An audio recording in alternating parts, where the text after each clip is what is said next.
Welcome to Eye on America. I'm Michelle Miller. Today we look at how science, technology, and innovation are impacting our lives. In Pennsylvania, we hit the road with former General Motors executive Ed Welburn, who shaped the look and feel of the cars that we love. And in California, we introduce you to the pioneering scientist known as the Godmother of AI, who says humans are the key to its progress. But first, we look at how artificial intelligence is already making its way into our daily lives. Amazon is using the tech to improve their processing and shipping operations, especially during their busy seasons. Chris Van Cleve gets exclusive access to the retail giant's Robotic Research and Development Center. Long before Romney Barinas turns onto Deerfield Lane in Westboro, Massachusetts, outside Boston, AI software has analyzed the 160 or so locations he'll need to deliver the roughly 250 Amazon packages in the back of his all-electric Rivian van. The stops are plotted to create the most efficient route possible, using mapping technology that updates in real time for issues like traffic or weather. Do you kind of feel like you're driving Santa's sleigh? Yeah, something like that. Last Thanksgiving weekend, people shopped Amazon for hundreds of millions of items, prompting 20 million deliveries a day. It's like our Super Bowl. We practice for it for months in advance. Amazon VP Scott Hamilton. Within 24 hours, that order being placed, that inventory is here on the floor, getting put into vans and out ready to go. To do that, Amazon uses AI to forecast daily demand for more than 400 million products, which helps predict where in the world they'll likely be ordered from, so those items can be staged nearby, allowing for faster delivery. Just as delivery stations like this go from handling 60,000 packages a day to over 110,000 during the holidays. How big a role in a day like Cyber Monday is AI and automation? AI will touch just about every piece of our supply chain. Amazon Robotics Chief Technologist Ty Brady. AI systems allow us to not only forecast the demand better, but allow us to move those goods inside our buildings even quicker. The company says automation and AI have not limited hiring. Adding Amazon has created 700 new job types related to robotics alone. But a Goldman Sachs report warns of significant disruption to the global labor market as automation has the potential to affect 300 million jobs. When people hear AI, they start to worry that that's going to replace the human workers. I get that question quite a bit, but that's just not the way that I see it. We think of it as this beautiful ballet of people and machines working together in order to do a job, right? So we build our machines in order to allow people to do their jobs better.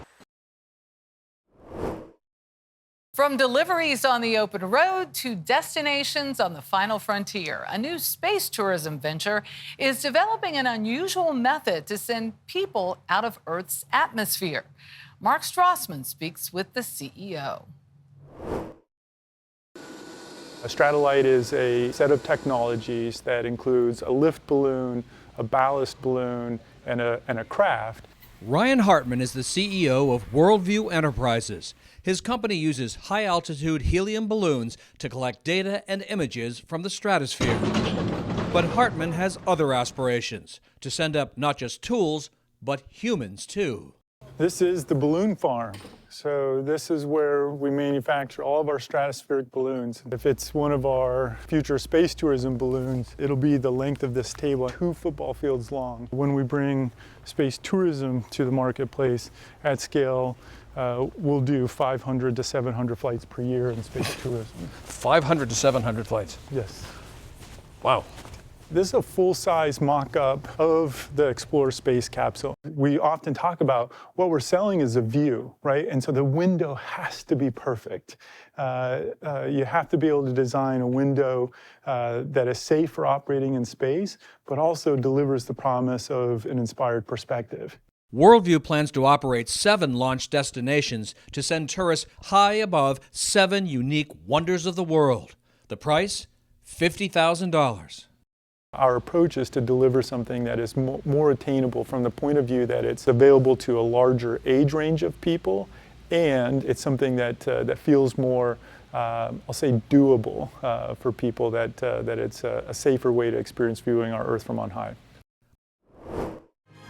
Coming up, another story about AI, this time with an urgent message about how quickly machine learning is accelerating. This is Eye on America.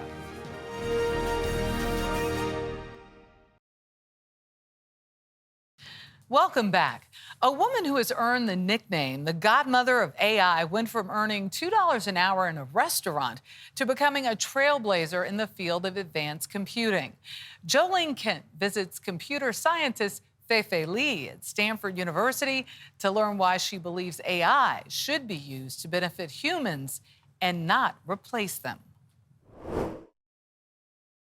You have to learn to see it, you have to learn to manipulate it. At the helm of this Stanford University Artificial Intelligence Lab is Professor Fei-Fei Li, Basically training robots. a 47-year-old computer scientist known as the Godmother of AI, leading a team of graduate students teaching robots to mimic human behavior.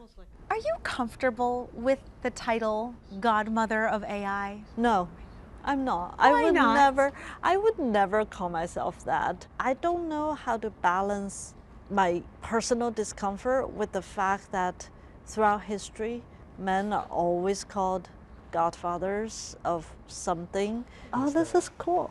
Li has been working on artificial intelligence for almost 20 years, making a major breakthrough when she built a system to teach computers how to recognize or see millions of images and describe the world around us. She called it ImageNet. There were skeptics out there. You were told by a colleague that ImageNet was too big of a leap, too far ahead of its time. In hindsight, we bet on something we were right about. Our hypothesis of AI needs to be data-driven and data-centric was the right hypothesis. So this is how you get around Stanford? Yeah. Today, she's one of the most important AI researchers leading a campaign that all AI should be driven by people. I'm here today. Li has taken this urgent message to Congress. There's nothing artificial about artificial intelligence. The scientists are human, I'm a human, and as a piece of technology, be it very powerful, that we need to be grounded to humans. There have been some major mistakes made by AI that you write about in your book. You write, it was hard not to feel a twinge of culpability. Well, so first of all, I think recognizing the problem and even taking responsibility is the first step, because we are seeing the consequences, and many of them are unintended in ushering this technology. I do feel we have more responsibility than just creating the tech. In her new memoir, The Worlds I See, Li opens up about her deeply personal immigrant story that's inextricably intertwined with the rise of AI. You write in your book that artificial intelligence is something so big and so powerful, so capricious, that it could destroy as easily as it could inspire. AI as a piece of powerful tools, it can be used in the wrong way. I believe in the goodness of people. I believe in the arc of history bends towards justice. I believe in the value system that our country is founded in. Li is also at the forefront of bringing artificial intelligence to healthcare and advised President Joe Biden on the urgent need for more public sector funding so the U.S. can become the global leader in AI. How did it happen that you grew up middle class in China, you immigrated to the United States into poverty, and now you are the godmother of AI? I don't know how it happened. You're uprooted from everything and the only thing you knew, that you don't even know the language. And you see the challenges your parents are dealing with. You've had a number of jobs on Yes. your way here to the top. You worked at a Chinese restaurant off the books for $2 an hour, is that right? Yes. Your parents started a dry cleaning shop while you were in college. And while most kids in college are off studying, you were translating for them, working there. That's a norm, yeah. And that was just everyday life. Yeah, that's my everyday life. Her hard work resulted in a nearly full ride to Princeton, where she studied physics and a PhD from Caltech. Today, Li is raising her 2 children along with her husband, a fellow computer scientist. And along with her research, she supports AI for All, an organization she co-founded for more diversity in her field. Are you satisfied with what you see so far right now? Oh, no. Not at all. We don't have enough diversity in this technology at all. We're seeing improvements. There's more women, but the number of students from diverse backgrounds, especially, people of color, we have a long way to go. You've described AI as a phenomenon. Now you call it a responsibility. To me, it's to ensure that it maximizes benefits to all humans. But I don't want to give agency to AI itself. It's going to be used by people, and the power lies within people. We turn now to another college campus where one professor is adding a theatrical flair to her physics lessons. Shernmin Chow from our Houston station KHOU meets the woman who's putting a spark back into science. 3, 2, 1! Aggie physics professor Tatiana Yorohimova is a force of nature. What's happening? What's happening? Kids are thrilled whether she's demonstrating liquid nitrogen or vacuum pumps on marshmallows. I'm pumping out air. No pressure from outside, same pressure from inside. She averages 50 shows a year on campus. So I need a volunteer from each row. Undergraduate students build the models and assist, all to share their love of science. An average person can go out and do this cool physics experiment, understand it, and be able to replicate it and explain it to others. They use everyday items from balloon animals to toilet paper, all hoping to inspire the next generation of physicists. One of you has to find the material that behaves as a superconductor at room temperature. Nobel Prize is guaranteed. Don't forget to send me email when you get it. She's been doing this since 2007, and it's helped recruit new Aggies. Some students who were here in middle school, I see them in my class, they tell me, do you remember me? Not really, but yes. Energy, joy, and knowledge are infectious. We have 1.93 million subscribers on the Texas A&M Physics channel. Yeah, isn't it crazy that physics has more subscribers than Texas A&M athletics? It's hard not to be excited once you see all these super cool experiments. Look, no strings, Ma. As for the kids, what are they talking about? Something that's a superconductor at room temperature. I love physics. It just turned into my new favorite subject. Liquid nitrogen goes in! Because basic science can be explosive. And rain down all kinds of new ideas. Ahead, we hit the road with the lead designer behind some of the world's favorite cars. That story is next.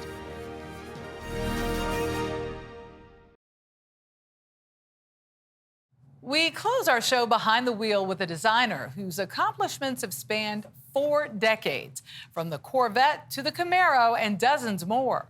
Former General Motors executive Ed Welburn rose through the ranks to become the highest-ranking African-American in the automotive industry. I recently joined him for a ride to learn about his storied career and his new lease on life.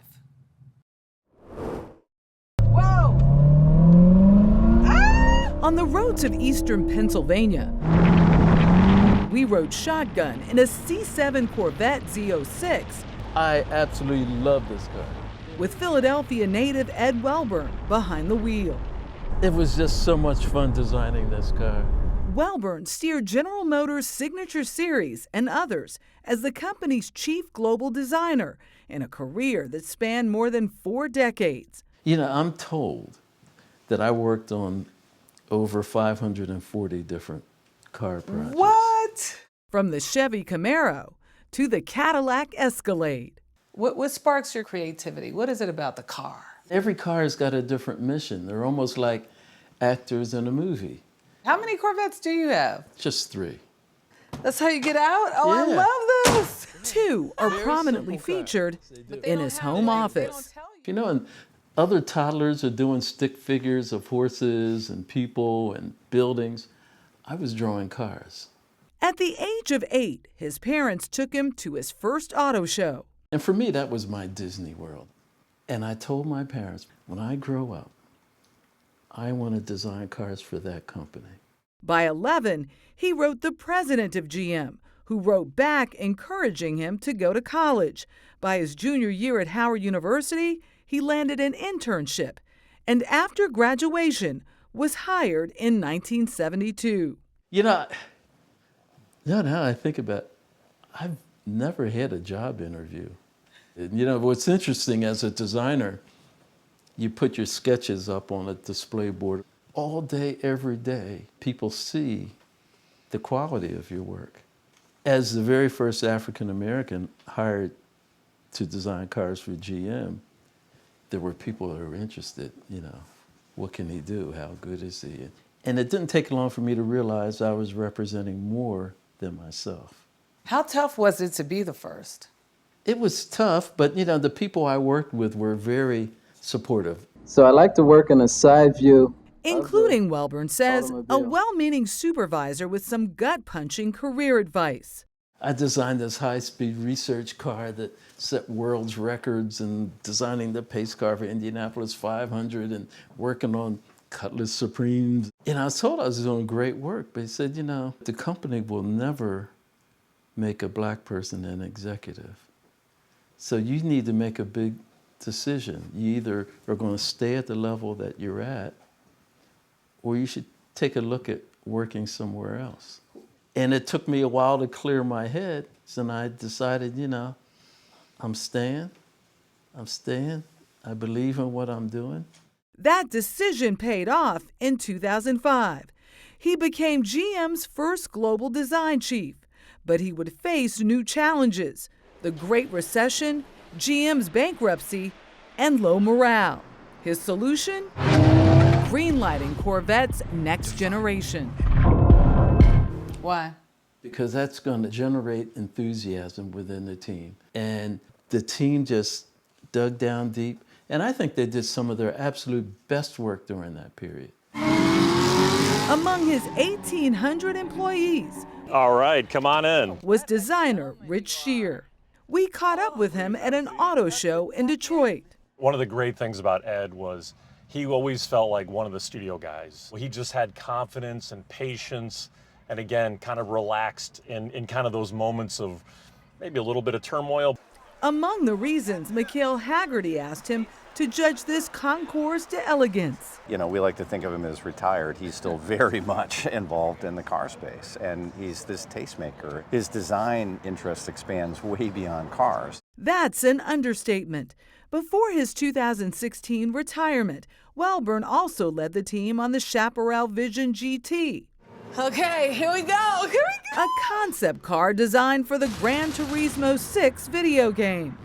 Oh, hell no! His work on Bumblebee landed him a cameo in Transformers: Age of Extinction. My office in 15 minutes. Did we mention his influence on the Beast, the official presidential limo? There was so much security around that project. For years, they just took a sedan, generally a Cadillac, stretched it, and put all this armor plating and stuff on it, and the interiors were really tight. With the Beast, we decided to hold the interior space like a conventional car and then go out. So it's a beast. Bigger. It's huge.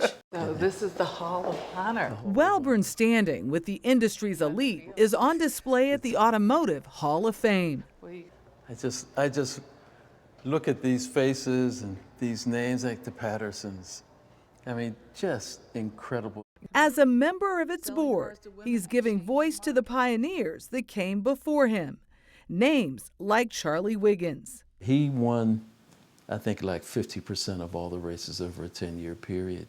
He designed his own cars, built them from junk parts. Barred from the Indy 500, Wiggins secretly worked on the engine of the 1934 winner Bill Cummings. Welburn helped enshrine Wiggins' place in racing history. He's there along with Mario Andretti and Henry Ford and me. Oh, yes. Welburn is back at the drawing board these days, designing, of all things, shoes. And I think it's that automotive inspiration or foundation that has really got me to do such sleek designs. For Welburn, it's all about shifting gears, expanding his lane, and taking people along for the ride. This car's been to Colin Powell's house. We spent an afternoon together. What? He was a Corvette guy. And been to Mario and Dredd. In fact, Mario lives pretty close to where we are right now. It's been to Mario's house. It's been a lot of places. Let's go and say hi to Mario. Yeah, let's go knock on his door. For more stories like these and live coverage of breaking news 24/7, stream us right here on CBS News. I'm Michelle Miller. Thank you for watching Eye on America.